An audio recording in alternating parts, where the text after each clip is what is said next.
Alors, je fais cette vidéo à la suite de celle que j'ai publiée la semaine dernière sur cette chaîne et dans laquelle je parlais de cette dame que j'avais rencontrée lorsque je suis allé payer une facture d'électricité et qui était amère avec tous les clients. Donc, à la suite de cette vidéo, j'ai eu beaucoup de réactions et c'est l'occasion pour moi de vous dire merci à vous tous qui faites vivre cette aventure, qui faites vivre cette chaîne en regardant les vidéos que je publie ici, en la likant, en la partageant et en m'envoyant des messages inbox. Je vous en sais infiniment gré.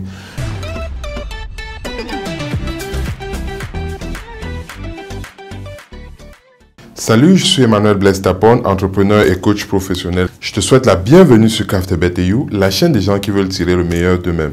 Si tu arrives ici pour la première fois, abonne-toi rapidement à la chaîne et active la cloche de notification pour être informé à chaque fois que je publie une vidéo sur cette chaîne. La chaîne est consacrée à la productivité. Je parle des attitudes, des aptitudes et des habitudes que tu dois développer pour pouvoir tirer le meilleur de toi-même, car j'ai l'intime conviction que le meilleur est en toi. Et en guise de cadeau de bienvenue, je t'offre ceci. C'est un petit ouvrage intitulé « 5 règles d'or pour booster sa productivité ». Il va te permettre de te mettre sur le chemin de la productivité. Clique simplement sur le lien qui figure dans la barre de description de cette vidéo pour télécharger ton exemplaire et te mettre à la lecture dès que tu auras terminé cette vidéo. Et justement, lorsque j'ai publié cette vidéo, j'ai reçu beaucoup de messages, dont celui de Yannick qui m'a demandé s'il est sûr que cette technique va marcher dans toutes les situations. Ma réponse d'emblée, c'est non. Aucune technique ne peut marcher dans toutes les situations, étant donné que l'être humain est par essence imprévisible. Donc, ce que j'essayais de faire, c'était de partir de la situation que j'ai vécue pour montrer que lorsque l'on veut surmonter une difficulté, il faut toujours analyser l'environnement dans lequel la difficulté survient.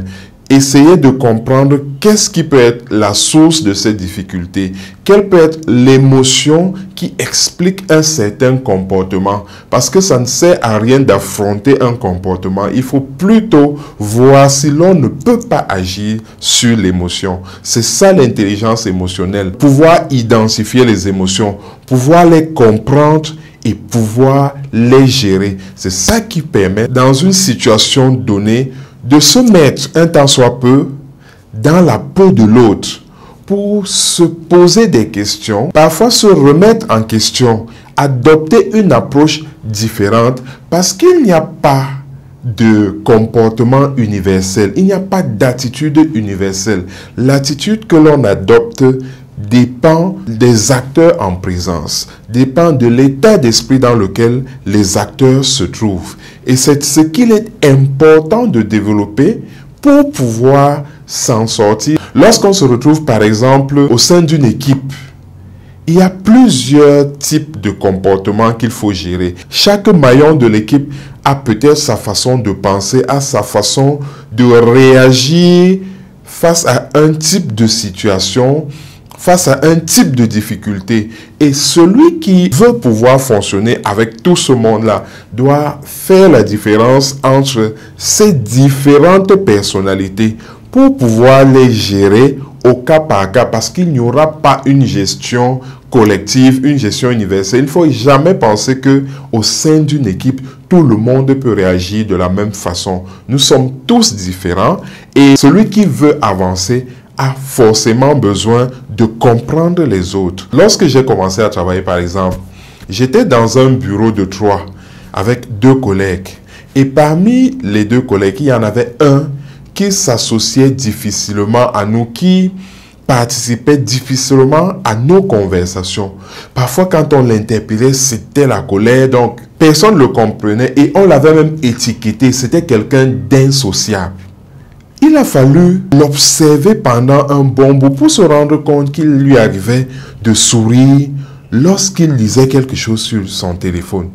Il a fallu que nous ayons une prise de bec un jour sur une question banale vraiment pour que je comprenne ce qui n'allait pas dans nos relations. Donc, lorsque nous avons eu cette dispute-là, je lui ai envoyé un texto par la suite pour lui présenter mes excuses. À ma grande surprise, il a été très chaleureux Dans son SMS, il m'a également présenté ses excuses. Et c'était pour moi le début de quelque chose d'important. Je commençais peut-être à comprendre quelque chose, à comprendre ce qui se passait. Parce que directement, j'ai fait le rapport entre les moments où je le voyais souvent sourire avec son téléphone, littéralement, et ce qui venait de se passer.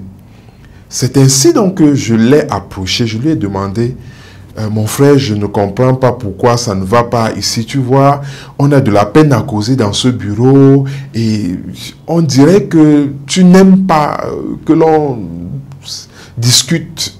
Qu'est-ce qui se passe? Il m'a dit qu'en réalité, il avait une déficience auditive moyenne. Avec cette déficience auditive, pour qu'il entende quelque chose, il faut que l'interlocuteur parle très fort. Et ayant subi des intimidations, des frustrations, lorsqu'il était encore très jeune, il s'est replié sur lui-même parce qu'on ne le comprenait pas. Et le meilleur moyen de communiquer pour lui, c'était la communication écrite. Donc quand il envoyait des textos, ça passait plus rapidement.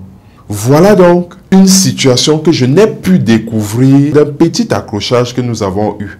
Et à partir de ce moment-là, nos relations étaient plus que meilleures, étaient plus qu'excellentes. Parce qu'on se comprenait désormais. J'avais compris quel était son problème et je m'adaptais désormais pour que nous puissions communiquer efficacement. Bien souvent, l'on ne prête pas attention à l'autre. L'on ne cherche pas à comprendre ce qui peut se passer en l'autre et directement, on l'étiquette, ce qui fait que l'on bloque la communication parce qu'on lui a déjà collé un attribut qui peut-être ne correspond pas à la réalité, mais tout simplement parce que l'on n'a pas pris la peine de voir dans les détails qu'est-ce qui peut justifier un tel comportement.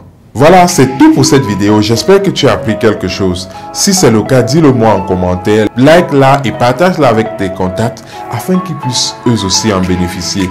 La connaissance, dit-on, est la seule chose qui ne s'accroît que lorsqu'elle est partagée. Il ne reste plus qu'à se dire à très vite sur Craft Better You. Mais d'ici là, n'oublie pas, l'artisan de ta transformation, c'est toi.